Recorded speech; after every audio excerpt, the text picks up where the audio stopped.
let's take an awe-inspiring look into the future. Ladies and gentlemen, please give a warm IPC welcome to Dr. Michio Kaku, our IPC APEX EXPO Keynote speaker.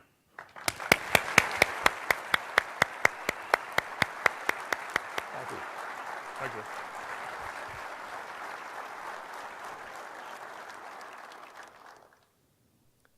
Well, after such a great introduction, I can't wait to hear the speaker myself. First of all, these accolades are a mixed blessing. Recently, I was voted by New York Magazine as one of the 100 smartest people in New York. So I thought to myself, what a great honor. But in all fairness, I have to admit that Madonna also made that same list. And I understand that next year, Lady Gaga is going to push me off the list entirely. Well, today I'm going to talk about the future. You know, talking about the future is dangerous. Let me quote from that great philosopher of the Western world, Yogi Berra. Yogi Berra once said, quote, "Prediction is awfully hard to do, especially if it's about the future." Well, I'm a physicist. We can predict the future billions of years into the future. So let me quote from that other great philosopher of the Western world, Woody Allen. Woody Allen once said, quote, "Eternity is an awful long time, especially toward the end." Well, I'm a physicist. We invented the laser. We invented the transistor. We helped to assemble the first computer and the internet. We wrote the World Wide Web. Along the way, we invented television. We invented radio, radar, X-ray machines, microwaves, and we helped to create the space program. We designed the GPS system, and we physicists love to make predictions. When we helped to assemble the internet for the Pentagon, one physicist made a prediction. He predicted that the internet would become a forum of high culture, high art, and high society. Well, today we know that 5% of the internet is pornography. But that's because teenage boys log on to the internet. Just wait until the grandmas and grandpas log on to the internet. Then 50% of the internet will be pornography. And before I begin, let me give you a cautionary note. Over 200 years ago, we had the Great French Revolution. And one day, there were three gentlemen about to have their heads cut off at the guillotine. There was a priest, a lawyer, and a theoretical physicist, just like me, about to have our heads chopped off.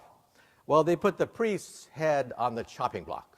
And they asked him, "Do you have any last words?" And he said, "Yes, yes." He said, God shall set me free." Well, all eyes were on the blade.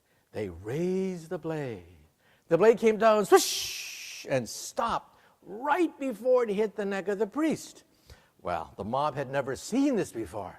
And so the mob said, "Let the priest go, because today God has spoken." And now let's see about the lawyer. Yes, the lawyer. They put the lawyer's head on the chopping block. And they asked him, "Do you have any last words?" And he said, "Yes, maybe the spirit of justice shall set me free." All eyes were on the blade. They raised the blade. The blade came down, swish, and stopped right before it hit the neck of the lawyer. Well, this time the mob went crazy, dancing in the streets of Paris. They said, "Today, God has spoken. Justice has spoken." And now let's see about that physicist. Well, they put the physicist's head on the chopping block. And they asked him, "Do you have any last words before we slice your head off?" And he said, Yeah, I got some last words." And he said, "You know, I don't know too much about God, and I know even less about the law, but I do know one thing. If you look up, you'll see that the rope is stuck on the pulley." And then he said, "If you remove the rope, the blade should come down real good." Big mistake. Big mistake. Well, the blade came down, the rope came down, and the poor physicist's head came down. And it just goes to show you that sometimes we physicists have to know when to keep our mouths shut. Nonetheless, let me open the mouths of 300 of the world's top scientists who are inventing the future in their laboratories that I've had the privilege to interview. I've summarized their work in my book, Physics of the Future. My previous book was also a New York Times bestseller. In fact, to my knowledge, this is the first time in world history that the word physics actually made the New York Times bestseller list twice. In Physics of the Impossible, I even go 500 years into the future, talking about starships, talking about telepathy, teleportation, and even time travel. In that book, I answer the question, what happens if you go backwards in time and meet your teenage mother before you're born, and she falls in love with you? Well, if your teenage mother just fell in love with you before you're born, you're in deep doo-doo if that happens. Now, you may say to yourself, now, wait a minute. You guys can't predict the future. You guys can't even predict the past.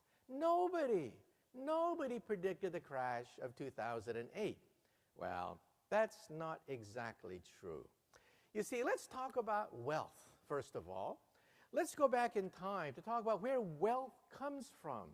Wealth ultimately comes from science. But science comes in waves of innovation that create wealth. This wealth often goes to create a bubble. And when the bubble pops, we get a depression.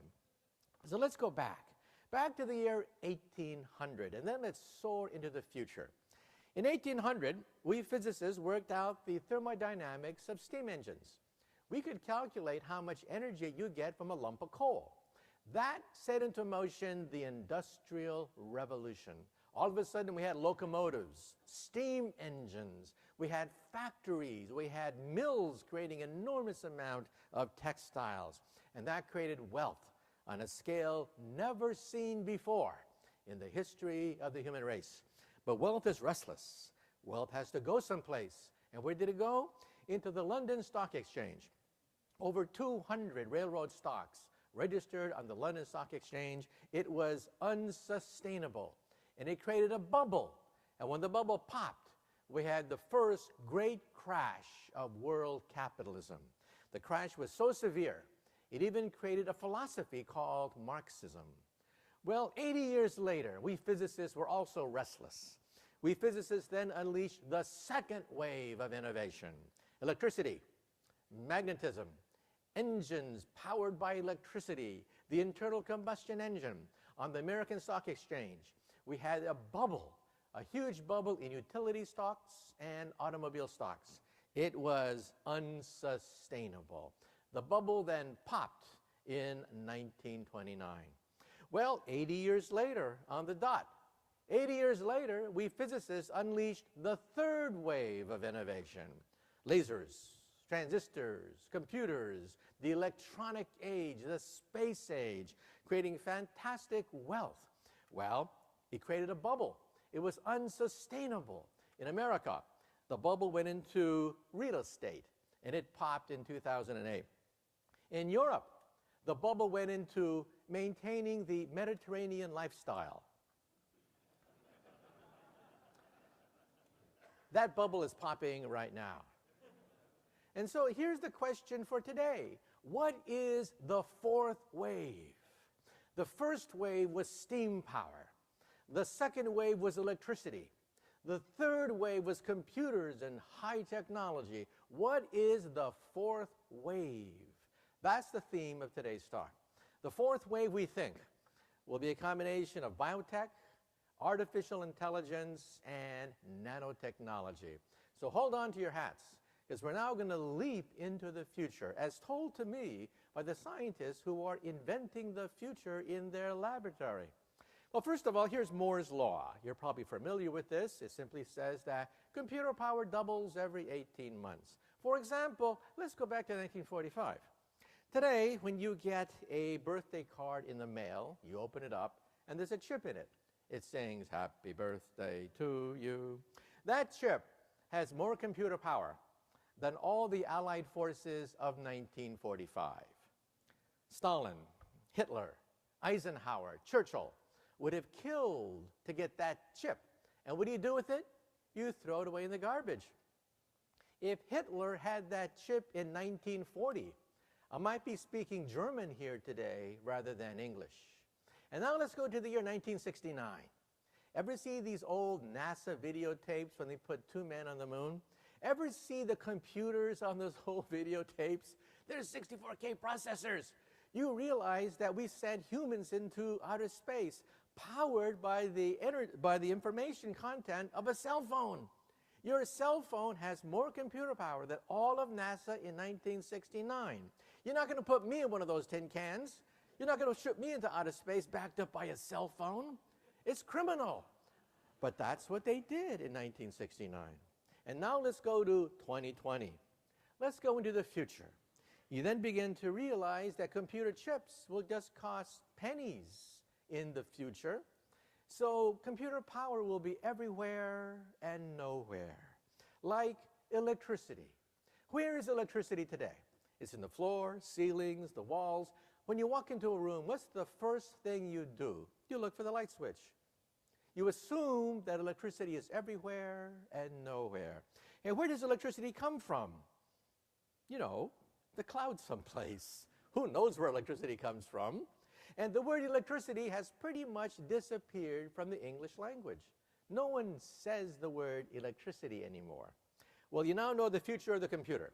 The word computer will disappear from the English language. We will assume the computer power is everywhere and nowhere, and we will meter it. And electricity will come from, computer power will come from the cloud someplace. And of course, it'll be backed up by the power of the internet. The internet will be everywhere and nowhere, and as you know, starting with your glasses. These glasses are more powerful than the Google glasses, which will soon hit the market. You see, because these glasses can recognize people's faces. How many times have you been at a conference like this? And you bump into somebody, and you say, who is this person? I know this person. It's Jim, John, Jake. Who is this person? In the future, your glasses will say, it's Jim, stupid. How many times do I have to remind you that every year you see him at this conference? And if someone speaks Chinese to you, no problem. Your glasses will translate Chinese into English, and you will have a conversation because you'll read the subtitles in your contact lens. And let's say that you're at a cocktail party and you're looking for a job. You don't know who the heavy hitters are. In the future, you will know exactly who to suck up to at any cocktail party. But maybe you don't want to look like a refugee from Star Trek. Children have put on these Google glasses and they are hooked. You're seeing the future. Because one of the driving forces of this revolution is children. It used to be the Pentagon. Now it's children who demand enormous computer power for their games. 3 ways to do it. You can shoot the image right to the retina of your eye. You can use the glasses as a screen, or you can put on an eyepiece. 3 ways in which you can have the internet everywhere and nowhere. Eventually, fashion models will wear these things. It'll be fashionable to wear enormous amounts of computer power. This is the future of your home office, the future of your home entertainment center. But what happens if you don't wear glasses? What happens if you don't like glasses? Then what are you going to do? Well, we physicists are working on the next step. And that is to put it in your contact lens. So in the future, when you want to go online, you'll simply blink. And who are the first people to buy these internet contact lenses? College students taking final examinations. They will blink, and they will see all the answers right there in front of them. And who's the second person to buy internet contact lenses? President Barack Obama, so he doesn't have to use these teleprompters whenever he gives a speech. And who's the third person to buy these internet contact lenses? Vice President Biden, so he's always on message. Eventually, tourists will use these things. You'll walk through the ruins of the Roman Empire. There's nothing left of the Roman Empire, hardly anymore. You'll see the entire Roman Empire resurrected right in your contact lens. And if you bargain with the local merchants, You'll be able to bargain them because you'll see subtitles right in your contact lens as you talk to them. NASA is interested in this because when astronauts make repairs in outer space, they'll see the blueprints right there in their contact lens. And who else is interested? The Air Force. If you were a jet pilot and you're in a dogfight and the enemy airplane flies underneath your airplane, you are dead meat. You can't see the enemy. But in the future, you will have a TV camera underneath your jet, which will shoot the image into your contact lens. As you look down, you will see right through your feet. This is X-ray vision. We will have X-ray vision. Workers will see right through walls when they make repairs because there's a TV camera on the other side shooting the image right into their contact lens. Even artists will love this. They'll wave their hand, create beautiful works of art, and a 3D printer will print it out. Architects will be able to move the towers of their apartment complexes just by waving their hands. This is augmented reality. Children, of course, play in virtual reality. That's when a cartoon is shown into their glasses. Augmented reality is for adults. However, what movie first introduced augmented reality to the people of the world? Think about it. What Hollywood movie first introduced augmented reality? Well, here's the former governor of California in a very bad mood. This is Arnold Schwarzenegger in the Terminator movie. And when he locked onto a victim, a biography appeared. And this is how we will navigate, how we will play, how we will interact with things. You will always know what you're looking at, have a description of this. And who else is interested in this? Let's not be foolish. The military. The military has a working version of this that's already operational. It's called Land Warrior. It's about ½ an inch long. You stick it onto your helmet, you flick it over your eyepiece, and bingo, you are online. In fact, I took a film crew from the Science Channel. We flew down to Fort Benning, Georgia, and I put on this helmet. I put on this helmet and demonstrated to the audience of the Discovery Channel that you can put the internet in an eyepiece and have instantaneous access just by flicking it right over your eye. So what we're witnessing is the digitalization of information, the digitalization of capitalism. For example, this is the future of money. Cash will be replaced by bits. In Japan, you simply point and click at certain department stores. Now with the United States, yes, discounters in the US are experimenting with this, whereby cash will be replaced by chips. So we're witnessing the digitalization of industry after industry. This is the future of your cell phone. If you have fat fingers and you try to type on your cell phone, there's no way you can type. So in the future, we will have intelligent paper.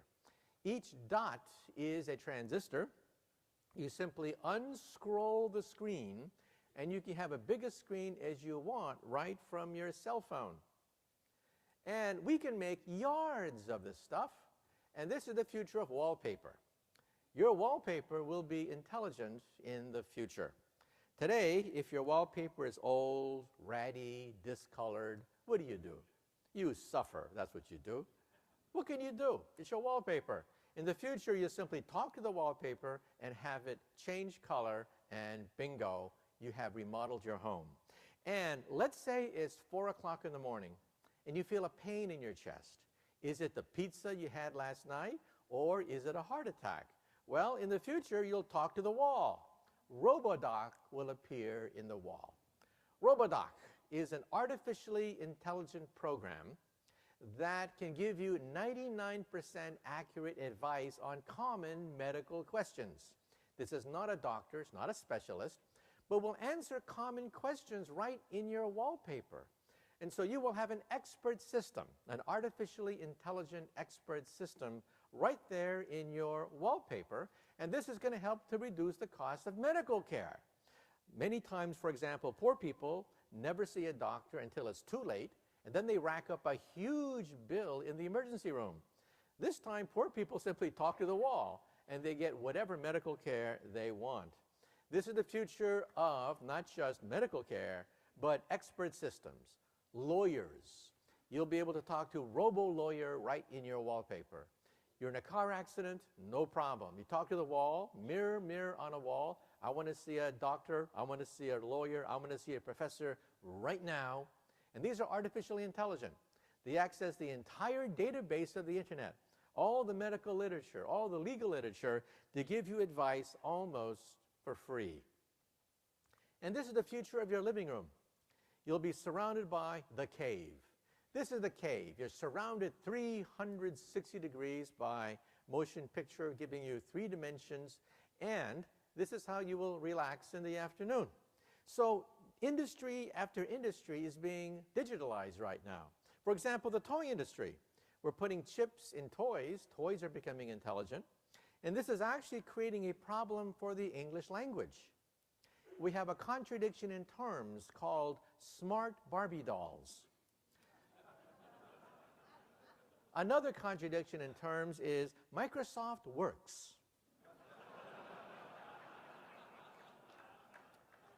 And this is the future of your love life. Let's say you're a college student and Friday night rolls along and you have no date. What do?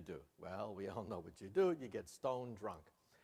In the future, you go to the wallpaper and say, mirror, mirror in the wall.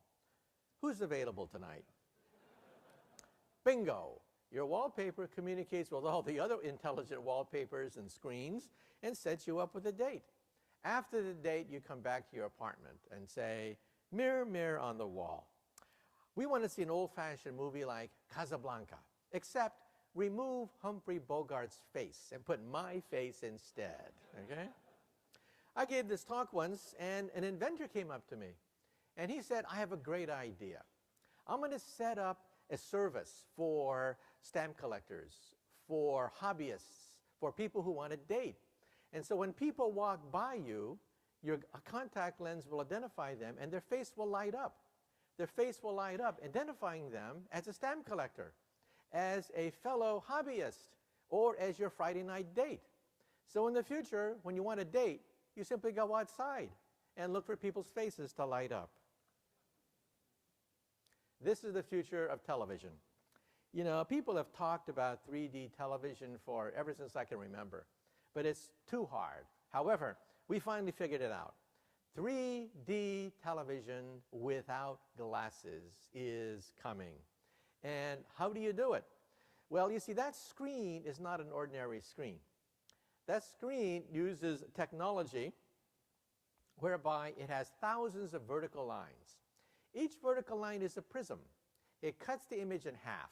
One half goes to the left eye, one half goes to the right eye, and bingo, 3D without glasses. This is already commercially available in video games. I had a chance to test it out at the Javits Center in New York. It's amazing. Without glasses, the full effect of 3D if you hit the sweet spot. And this is the future of your office. Your office today has a PC in the middle, but why? Because in the future, information is everywhere and nowhere. These are disposable computers. They only cost a few pennies. You scribble on them and pretty much throw them away. But as you move from room to room, the scribble follows you. So all your files follow you in the cloud, even though what you scribble on is pretty much disposable. And here is your cubicle of the future. 3-dimensional, full color, totally realistic. In fact, the cubicle of the future will be so beautiful, you will never get any work done in the future. And industry after industry is being digitalized, like transportation. One of the first industries to be digitalized, however, was music. Remember when the music industry resisted digitalization? And they said, people will always buy music the old-fashioned way. Wrong. You know who controls the music industry today? Apple Computer. Apple Computer controls the music industry today through iTunes, and that's what happens. That's what happens if you resist digitalization. You become yesterday's bankruptcy. So the thing is to go with the flow, take advantage of this, and transportation is the next industry to be digitalized. This is the car of the future. Notice the driver does not have his hands on the steering wheel. These cars drive themselves. I had a chance to drive this car. BBC Television flew me down to North Carolina, put me in this car, which drives itself using GPS. So there I was, driving this car. And then the BBC cameraman said, "Let go of the steering wheel." And I said, "What? Are you kidding? I'm not going to let go of the steering wheel." And the cameraman said, "Trust me, let go of the steering wheel." So I closed my eyes, I let go of the steering wheel, and the car drove itself. Now let's do a science experiment. After today's lecture, when you get in your car, drive your car like this and see how far you get. That's how you will drive in about 8 years' time. In about 8 years' time, you will see this in your garage. And one of the benefits of this is 30,000 Americans will not have to die needlessly on the highways. That's right, 30,000 people die every year in car accidents. So not only will the word computer disappear from the English language, traffic accidents will also disappear from the English language. These driverless cars are safer than ordinary cars because humans fall asleep, humans get distracted, and in New York, where I live, humans have road rage. And retailing is the next industry to be digitalized. This is how you will shop in the future, mass production to mass customization. Let's say you go to a dress store, and the dress store has beautiful dresses, and you find the perfect dress, right color, right shape, right everything except wrong size. What happens today? No sale. In the future, you whip out your credit card. Your credit card has your precise three-dimensional measurements. You send it to the cloud. The cloud punches out the perfect dress and mails it to you the next day. Everything fits in the future. It was Henry Ford, of course, who introduced mass production. He was famous for the statement, quote, "The American people can have any color car they want as long as it's black." In the future, you'll get whatever you want, tailored to your own tastes. Now, what is it building up to? All this technology is building up to something, and it's called perfect capitalism. Capitalism, of course, is when the supply curve and the demand curve cross. That fixes the price of an object. That's why things cost what they cost. But you see, supply and demand are imperfect. You don't know really what things cost. In the future, when you walk into a store, your contact lens will scan all the chips in all the products and tell you who has the cheapest product. You will know what it really costs to create something. You will know who has the best reputation. You will know everything about a product. And if you're the producer, you have to realize that the advantage shifts to the consumer. So you have to fight back. And so how do you fight back if you are a producer? 4 ways. You have to have better data mining, big data. You have to have targeted marketing so you don't waste your money. And you have to have positioning of your products. And you have to have branding. And so branding, positioning, targeted marketing, and big data, that's how you will fight back against the consumer who knows everything about a product, meaning more competition. So producers will also fight back. Believe it or not, trademarks become more important. Branding becomes more important when the consumer knows everything about a product. And of course, the bottom line is courtesy. That one-to-one relationship with your customer. That trumps everything, even in the computer age. And now let me talk about the next industry to be digitalized. We talked about music being digitalized. Also, take a look at buying stocks. Merrill Lynch once said famously that people will always buy stocks the old-fashioned way. Wrong. It was one of the most humiliating days on Wall Street when Merrill Lynch was forced to set up online brokerage. And so then the question is, if industry after industry is being digitalized, what's next? Well, publishing is being digitalized now. Newspapers are having to face the fact you can advertise online. Publishing is being digitalized. The next big industry to be digitalized is education and medicine. So let's talk about them. First of all, how small can you make a chip? We can make a chip so small, we could put it inside an aspirin pill, along with a TV camera and a magnet. You swallow it. The magnet guides its way into your stomach and into your intestines and takes pictures of your intestines. Because we all know what middle-aged men fear the most. They fear the C word, colonoscopy. However, this gives new meaning for the expression Intel inside. Yes, in the future, Intel will definitely be inside. And cancer research is the next big thing to be digitalized, nanotechnology. We have the ability now to create molecules with antibodies that home in on individual cancer cells and kill them. This is big. Targeted therapies is the next big thing in cancer research. Today, if you have cancer and you have to have chemotherapy, it's awful. Your hair falls out, you vomit, you have premature aging of the skin. It's awful. However, in the future, we will have targeted therapies that attack cancer using what are called nanoparticles. They already exist. They're undergoing human trials now in Bethesda, Maryland, outside Washington, D.C. Now, in the next slide, you will see the invention that will render the word tumor obsolete from the English language. It's a marvelous invention. We will not use the word tumor in the future. Watch. Your toilet. In Japan, you can get a toilet which tells you that you eat too much sugar, too much fat in your diet. Isn't computer power wonderful? Even your toilet will tell you that you eat too much.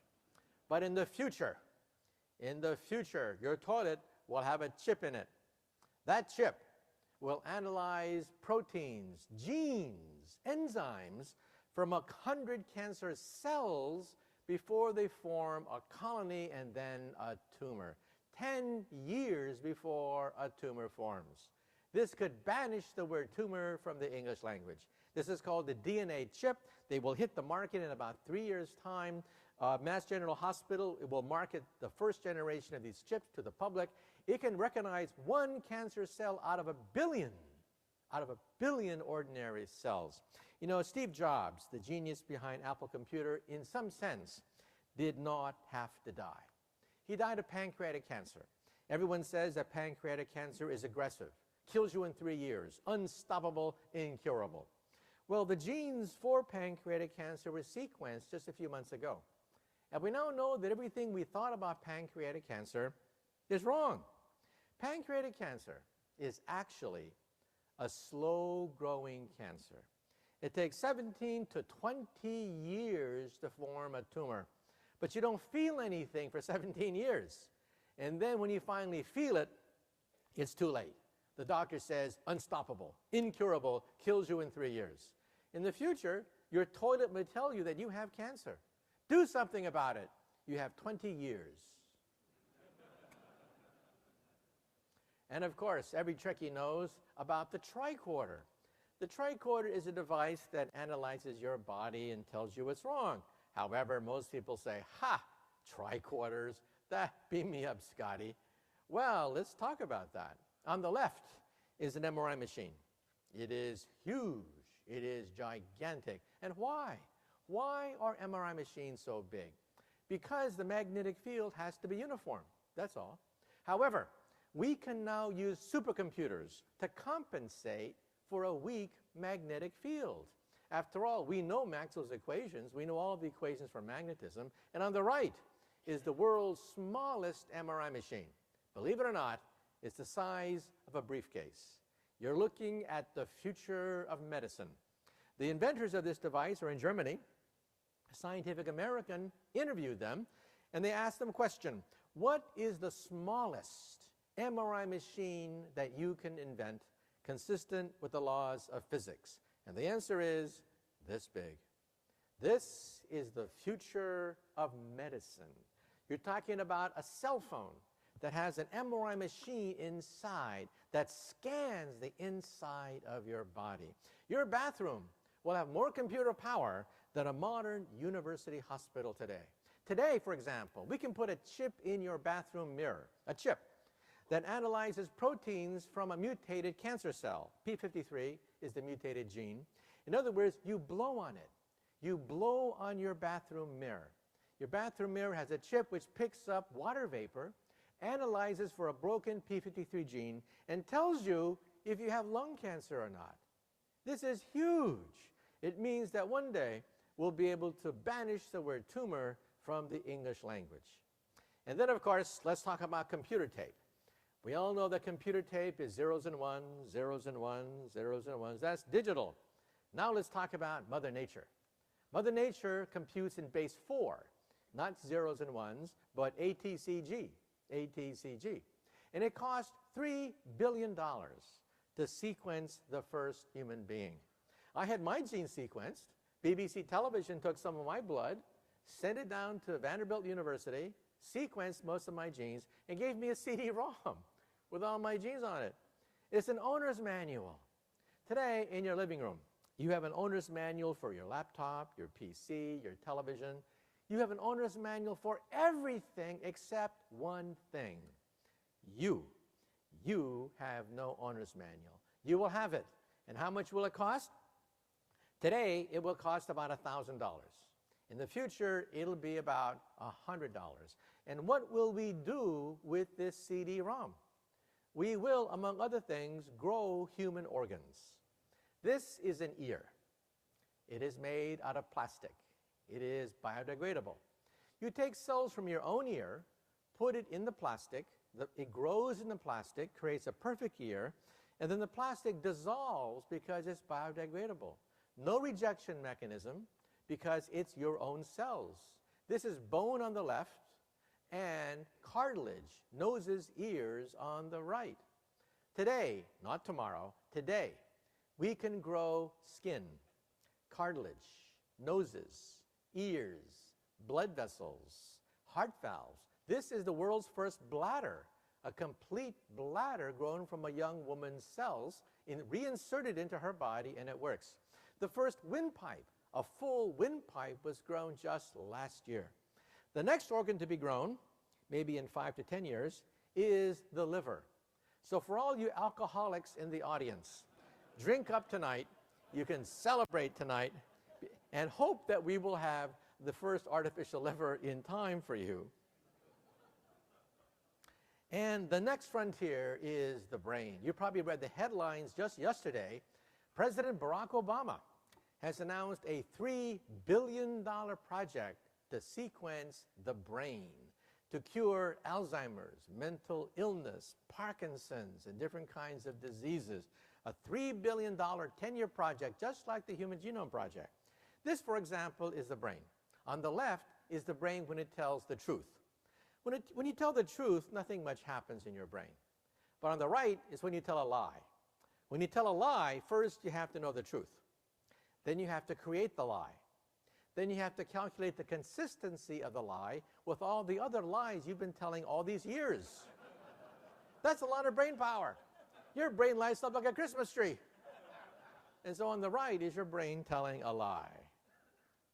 And we can now connect the mind to the computer. IBM says that in 5 years' time, we may see the first commercial products that do this. Already video games can do this. Here is a gentleman who is a vegetable. He is totally paralyzed. A massive stroke has immobilized his motor areas. However, at Brown University, they put a chip in his brain, shown here, connected him to a laptop. He can now surf the web, write email, answer email, play video games, do crossword puzzles, move his wheelchair. Anything you can do, he can do as well. And this is my colleague, Stephen Hawking, the cosmologist. He's lost control over his vocal cords, and he can only blink. That's all he can do. So scientists hooked up his glasses. There's an EEG sensor in his right glass. Look at his glass carefully. And you'll see an EEG sensor that connects him to a laptop computer. And so we have the ability now to communicate. It's still primitive, with a computer.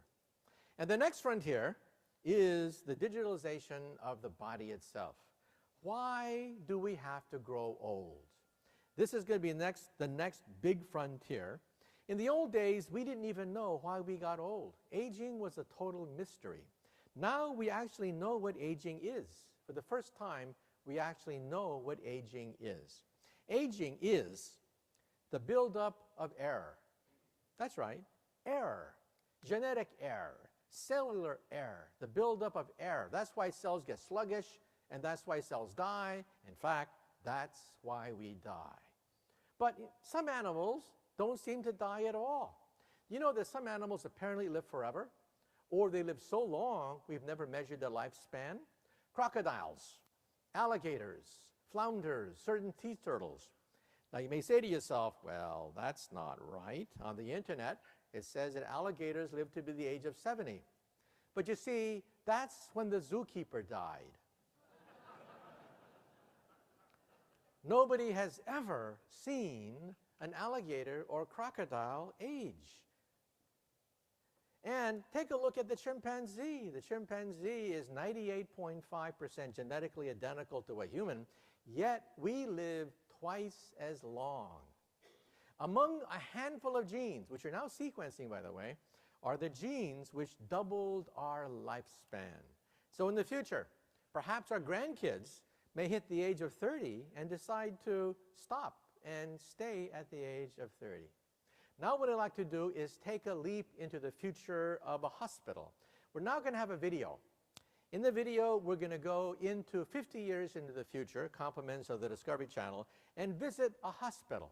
And again, we're witnessing the digitalization of medicine. Look carefully in this video, because you will see how we will grow organs, how we will live in a world where hospitals are digitalized. So let's now have the video.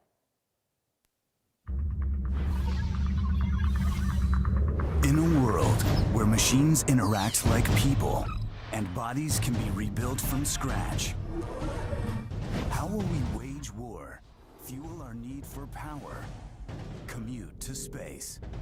What life-saving innovations will be possible in the next 50 years? Flying ambulances and intelligent clothing. Brain chips cure paralysis. Vital organs printed to order. See how scientists today are making visions of tomorrow real. Physicist and futurist Michio Kaku will guide you through the medical breakthroughs that will change your life. The future is closer than you think. It all starts now with the body. 50 years from now, you'll live in an intelligent house. You can program sensors to monitor your body and keep you healthy, yet guard your privacy. Caution, alcohol level. Because any information you reveal could come back to haunt you. Let's keep this between us.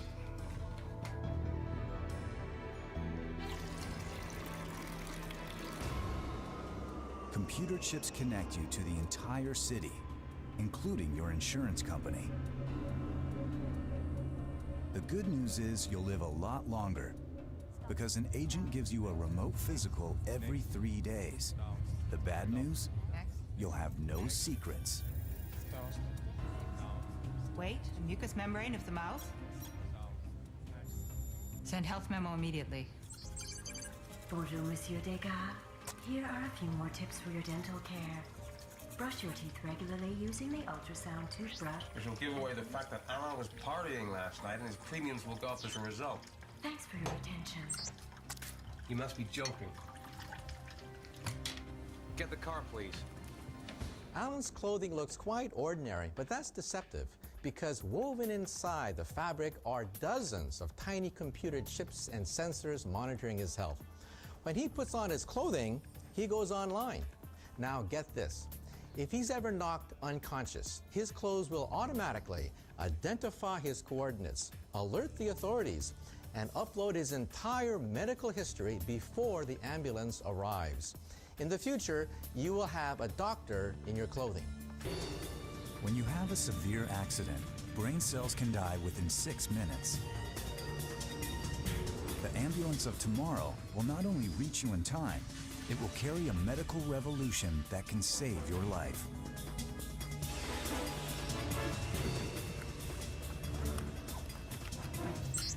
Patient data registered. Alan Dega.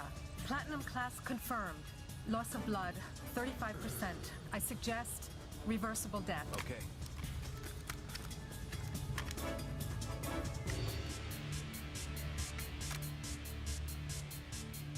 After a severe accident or heart attack, every second brings us closer to death. So wouldn't it be great if one day we could somehow stop the clock? In the future, EMT crews could use a technique called reversible death or suspended animation. They will replace your blood with an ice-cold saline solution, dropping your body temperature to below 50 degrees Fahrenheit. At that point, brain and heart activity come to a halt.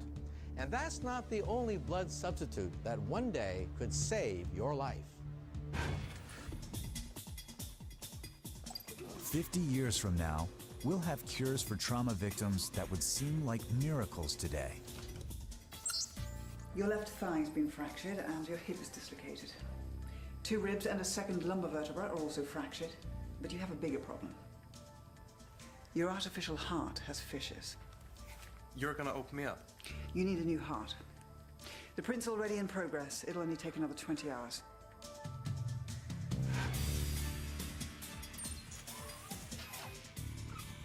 Iris scan identified. Marie Balzac. Status, cleared for security zone. Have a nice evening.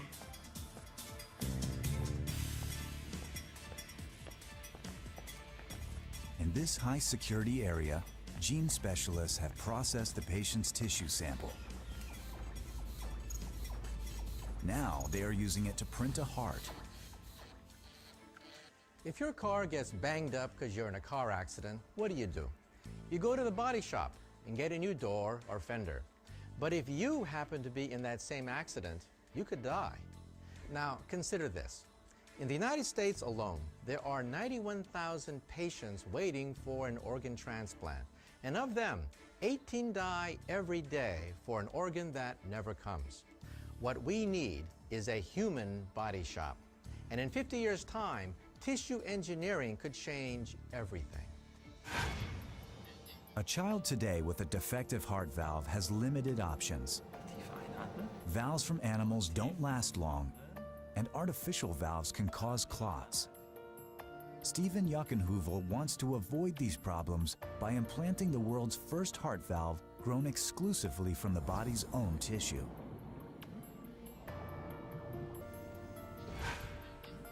Within an hour, he has the rough form of a heart valve, which he places in a bioreactor. Next, he adds nutrients and cells which normally line heart valve walls.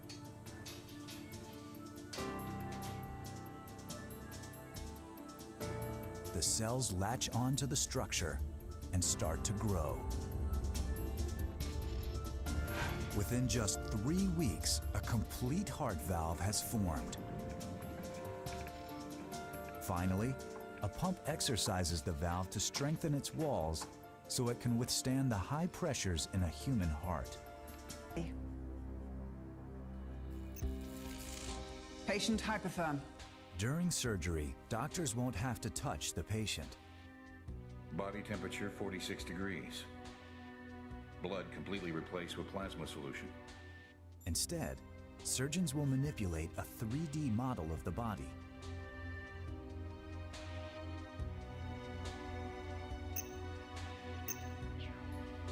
These virtual images will revolutionize surgery in the next decades.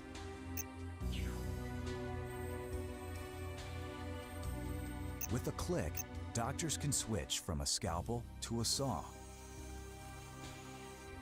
They open the thorax virtually, while robotic arms perform the actual incisions. Are all the main arteries blocked? Yes, you can remove the organ.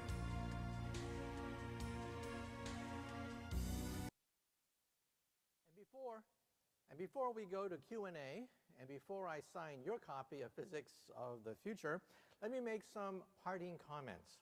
When I was a child growing up, I had a role model. My role model was Albert Einstein. And let me tell you my favorite Einstein story. When Einstein was an old man, he was tired of giving the same talk over and over again. So one day his chauffeur came up to him, and the chauffeur said, "Professor, I'm really a part-time actor. I've heard your speech so many times, I've memorized it. So why don't we switch places? I will put on a mustache, I will put on a wig, I will be the great Einstein, and you can take a rest and be my chauffeur." Well, Einstein loved the joke, so they switched places. This went along famously until one day, a mathematician in the back asked a very difficult question.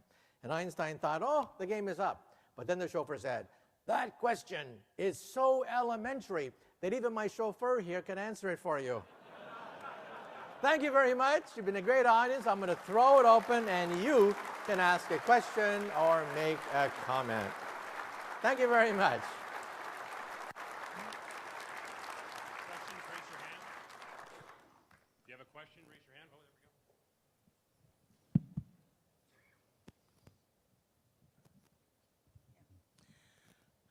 we go. Dr. Kaku, thank you very much for such an intriguing presentation. As a big thinker and also a futurist, I just wonder what are your comments to two simple questions. One is about artificial intelligence. If and when the AI can reach the level we can read each other's brain, what kind of society that's going to be? What kind of world that's going to be? Separately, on the climate change, or we can say global warming, what would you say to the people who believe the global warming, or to the people who don't believe global warming from the future prediction and the science perspective? I always like the easiest questions first. First of all, our most advanced robot is called Asimo. You've probably seen him on many videos. Asimo walks, runs, can climb up stairs. He can even dance. He dances better than me whenever I appear with Asimo. And he even seems to recite poetry and seems to talk to you. So on TV, I actually interviewed the inventor of Asimo, the world's most advanced robot. And I asked the inventor, how smart is your robot compared to an animal?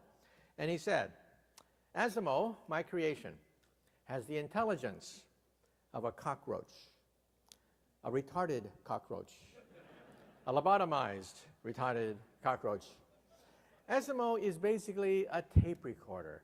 And so when you see these robots in the county fair, on TV, there's usually a man with a joystick controlling it. Asimo can actually run by itself, but it requires a vast amount of programming. It took 3 hours. 3 hours to tape a segment with Asimo. However, that said, I think that in the coming years, we will have a robot as smart as a mouse. Maybe in the coming decade. After that, maybe as smart as a rabbit. Then as smart as a dog or a cat. And finally, maybe by the end of this century, as smart as a monkey. At that point, they can become dangerous. So I think we should put a chip in their brain to shut them off if they have murderous thoughts, okay?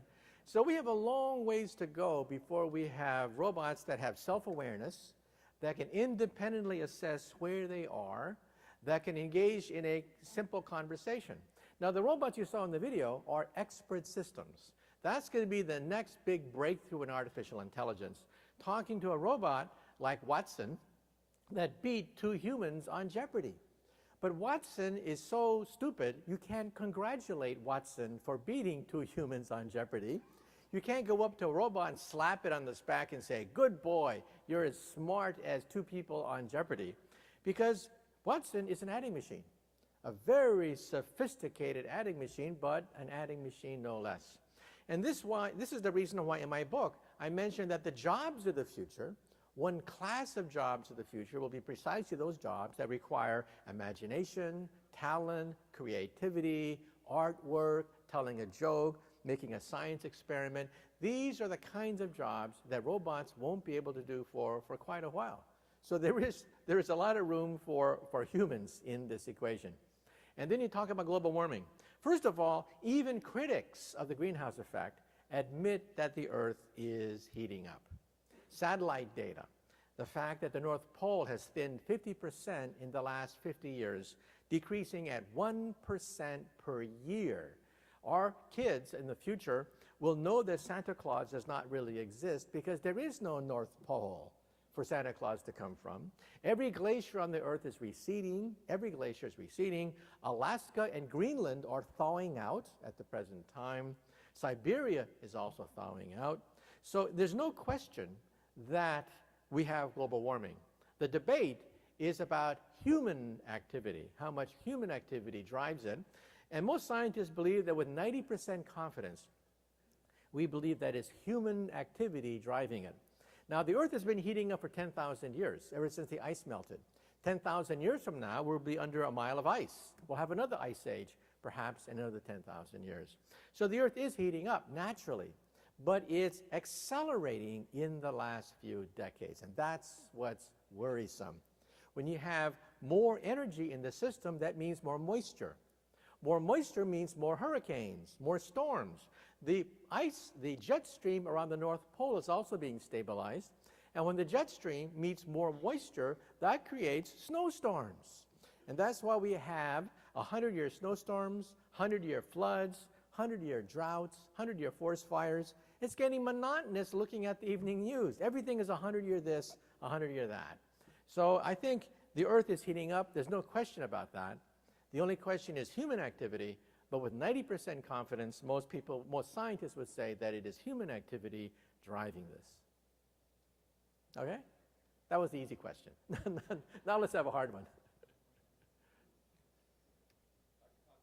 Yeah?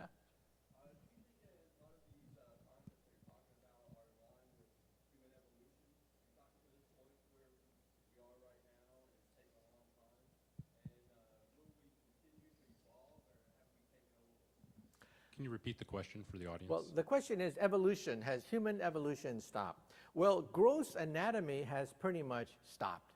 There are no more bottlenecks like Australia. Australia accelerated evolution. That's why we have kangaroos. That's why we have marsupials. There's no more bottlenecks because people have jet airplanes. Anyone can have children, and these children will survive. So selection pressure has decreased on humanity. However, it does mean that our biochemistry continues to evolve. We want healthy children. We're not going to mate with sick people. We're going to mate with healthy people if we can do it. Take a look at lactose intolerance. The body has mutated to digest milk. Milk is a relatively new creation for humans with the domestication of cows. And so the human body mutated in order to adjust to lactose. So biochemically, we're still evolving. But as far as gross anatomy is concerned, that has pretty much stopped. So what you see is what you get in the future, unless we have genetic manipulation of our genetic heritage. When we go into outer space, and this is on a scale of centuries now, we may have to tinker with our genetics if we're going to survive on Mars, on other planets. But for an awful long time, we're going to be stuck on the planet Earth, and evolution has pretty much stopped. That doesn't mean we don't have gene therapy. That doesn't mean we can't have designer children. But the natural process of evolution has pretty much stopped. We're not going to have gigantic brains because the birth canal is pretty much fixed in size. We walk upright. That puts an upper limit on the birth canal, and that means that the brain size cannot increase unless it increases outside the womb. That, for example, is the reason why we have children who are immature for 18 years. When children are born, their brain is not fully formed. While when a horse is born, they run with the adults in a matter of hours. For humans, our brain is so big that when we are born, we're born a fetus. We're a fetus for about 18 years. And so when you talk to your teenage kids about why they're so weird, that's the reason. You're talking to a fetus, okay? 18 years for the brain to assume a full normal size, while cattle and horses, they do it within a matter of hours. That's how big the brain is. And we don't expect it to get much bigger because of the size of the birth canal. Okay, any other questions? Dr. Kaku, in your vision of the future, you have an incredible amount of information. Everything is known on everyone. how in the future will we prevent misuse of all of that information? Cybercrime, cyber warfare, governmental abuse of that type of information. Right. Well, when the internet was first created by scientists in the 60s, the danger was Big Brother. And Big Brother was a real possibility. It was a military control device. And then in 1989, something magical happened. In 1989, the internet was entrusted to the National Science Foundation. And the National Science Foundation declassified everything and gave it away for free. All the codes, the secret military weapon, all the codes, blueprints were simply given away for free. And that set into motion the internet revolution. Today, the problem is not Big Brother. The problem is Little Brother. Nigerian scam artists, people who want to steal your identity, petty thieves, hackers. I mean, yeah, that is a real problem. And remember that Mother Nature has the same problem. We still have viruses. Billions of years after the first DNA got off the ground, we still have pesky viruses. That's why nature devises antibodies and different kinds of firewalls to protect us against viruses. So it's an arms race. But recently, if you read the newspapers, it seems as if the hackers are beginning to get the edge. Well, one problem is that the top software designers want to become the next Zuckerberg. They see the future being billionaires on social networks. We need more top software designers in the area of security, privacy, protecting our privacy, because otherwise the internet will be overrun by hackers, just like Mother Nature has to worry about diseases and epidemics overrunning nature's creations. So this is going to be an ongoing battle forever, which has been going on for billions of years on the planet Earth. However, I think that once this social media frenzy is over, we'll have top software people go back to doing the bread and butter work necessary to protect mom and dad and you and me. But right now, everyone wants to become the next Zuckerberg and the next billionaire. Sorry about that. Last question. One last question.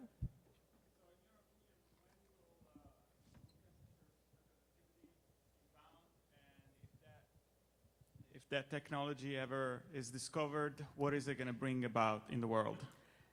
Well, if you want a second industrial revolution, it would be room temperature superconductors. We would have then super magnets, flying cars, flying trains, almost for free. The problem is we don't have them yet, and it's hit or miss whether or not we can raise the temperature of high temperature superconductors.